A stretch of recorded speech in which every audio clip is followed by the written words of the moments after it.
प्यारे बच्चों, उत्तरांचल में एक पहाड़ी गांव था, हल्द्वानी। वहां एक सीधा सादा लड़का रहता था। नाम था आरव। वह अपनी बूढ़ी माँ के साथ एक मिट्टी के छोटे से घर में रहता था। आरव गांव के लोगों के खेतों में मेहनत करता, कभी बैल हाँकता, कभी पानी भरता, कभी लकड़ियां काटता, और माँ अक्सर बीमार रहती। आरव के पास धन नहीं था, पर उसका दिल बड़ा था। हर किसी की मदद करना उसका स्वभाव था। एक दिन जब आरव जंगल में लकड़ियां बटोर रहा था, उसने झाड़ियों के पीछे कुछ अजीब सी आवाजें सुनी। झांक कर देखा, एक लोमड़ी जमीन पर पड़ी थी। उसका एक पैर जख्मी था और वह थक कर चुपचाप सांस ले रही थी। आरव डर गया, पर उसके दिल में डर से ज्यादा करुणा थी। वह बोला, तुम्हें चोट लगी है?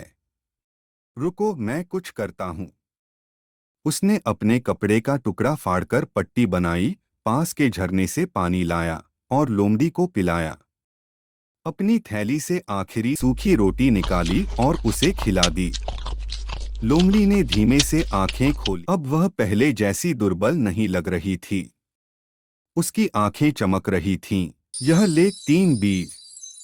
इन्हें अपने घर के पिछवाड़े बो देना। लेकिन याद रख, ये बीज दिल को पहचानते हैं। आरव ने चुपचाप बीज ले लिए और विनम्रता से धन्यवाद कहा। आरव कुछ दिन यूं ही चुपचाप बैठा रहा, जादुई बीजों की तरफ देखता है। आरव ने लोमड़ी की बात को सोचा कि उसने एक अच्छा सपना देखा है। ये बात क्या ही सच होगी, कभी ऐसा होता है क्या? और फिर सोचा, चलो एक बार इन बीजों को बोकर देखता हूँ। आरव ने अगली सुबह उन बीजों को आंगन में बो दिया।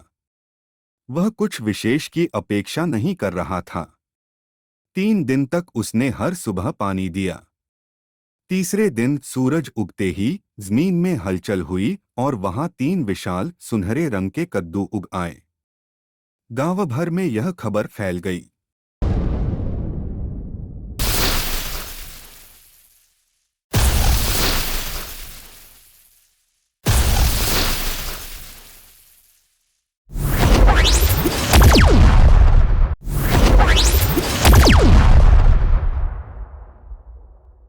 पहला कद्दू फटा, उसमें से निकले चावल, दाल, आटा, सब्जियां, घी और मिठाइयाँ। दूसरे कद्दू में कंबल, दवाइयाँ, चप्पलें और गर्म कपड़े।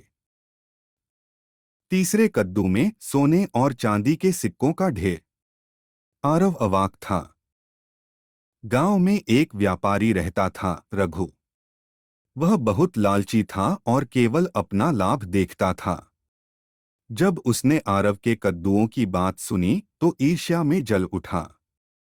वह भी जंगल गया और वहां एक घायल खरगोश को देखकर उसे जबरन खाना खिलाया और जख्म पर दिखावे की पट्टी बांधी।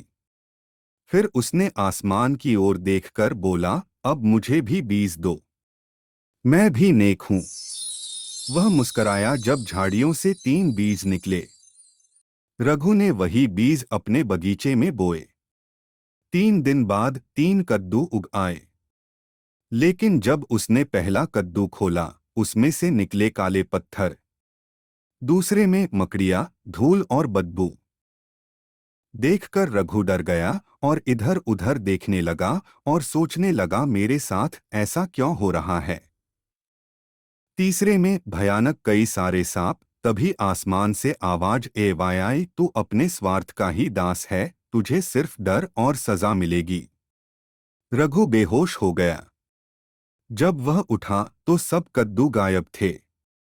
रघु और उसकी पत्नी को इस बात से बहुत धक्का लगा। रघु की पत्नी उस रात बहुत रोई, पर उनको अपने किए की सजा मिल चुकी थी।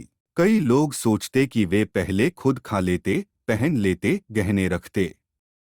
लेकिन आरव ने अलग राह चुनी। वह सबसे पहले माँ को शहर ले गया और उनका इलाज करवाया। फिर वह गांव लौटा और हर घर में राशन पहुंचाया, बूढ़ों को कंबल और दवाइयाँ दी, बच्चों के लिए किताबें और चप्पलें खरीदी।